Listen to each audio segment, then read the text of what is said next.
आज की वीडियो में हम पढ़ेंगे different methods for partition of a shape. Partition का मतलब होता है किसी चीज़ को या किसी शेप को बराबर हिस्सों में तकसीम करना या पार्ट्स में डिवाइड करना। इसको समझने के लिए हम एक रेक्टेंगल की एग्जांपल लेते हैं। रेक्टेंगल इस तरह की एक शेप होती है जिसकी आमने सामने वाली साइड्स बिल्कुल बराबर होती हैं। अब हम डिफरेंट तरीक़ों से इसकी पार्टीशन करेंगे और देखेंगे कि जो इसके पार्ट्स बनते हैं क्या वो एक जैसे आते हैं या नहीं।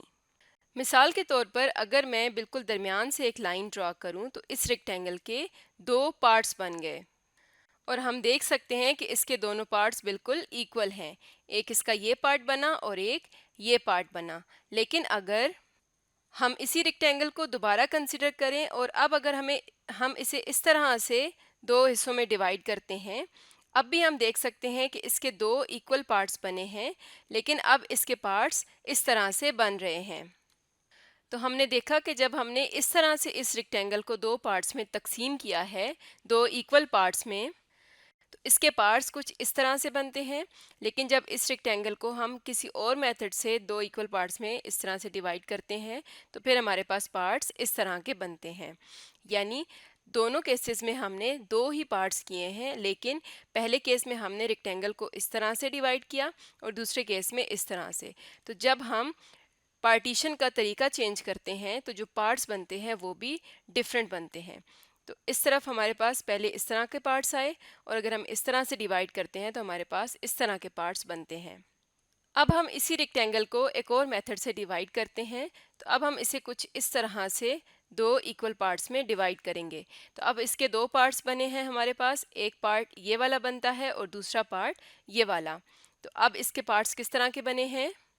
तो अब इसके पार्ट्स इस तरह के बनते हैं। यानी हमने पार्टीशन का मेथड चेंज किया, तरीका चेंज किया, तो पार्ट्स की शेप भी चेंज हो गई। अब हम इस रेक्टेंगल को फोर पार्ट्स में डिवाइड करेंगे। यानी फोर पार्ट्स में किस तरह से करेंगे? पहले हम बिल्कुल दरमियान से एक लाइन ड्रॉ करते हैं तो ये दो पार्ट्स में डिवाइड हो गई। फिर हम इस तरह से एक लाइन ड्रॉ करते हैं तो ये टोटल कितने पार्ट्स में डिवाइड हो गई? 1 2 3 4। तो इस तरह से हमने डिवाइड किया तो हमारे पास इसके पार्ट्स बने हैं जिनकी शेप इस तरह की है।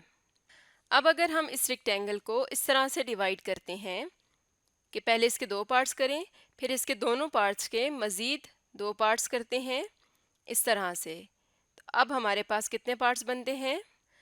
1 2 3 4। तो इस तरह से डिवाइड करने से इसके पार्ट्स कुछ इस शेप के बनते हैं। पहले हमने इस तरह से डिवाइड किया था तो इस तरह के पार्ट्स बने थे।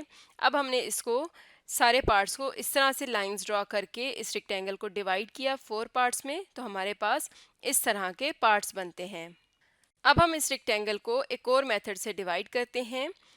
पहले हम इस तरफ एक लाइन ड्रॉ करते हैं, फिर इन दो पार्ट्स को मज़ीद हम टू पार्ट्स में डिवाइड कर लेते हैं इस तरह से। तो इसके 1 2 3 4 पार्ट्स बनते हैं जो कि कुछ इस शेप के हैं। तो हमने देखा कि हमने तीनों मेथड्स में चार ही पार्ट्स किए थे, लेकिन पार्टीशन का जब मेथड चेंज करते हैं तो पार्ट्स की शेप भी चेंज हो जाती है। तो आज हमने देखा different methods for partition of a shape.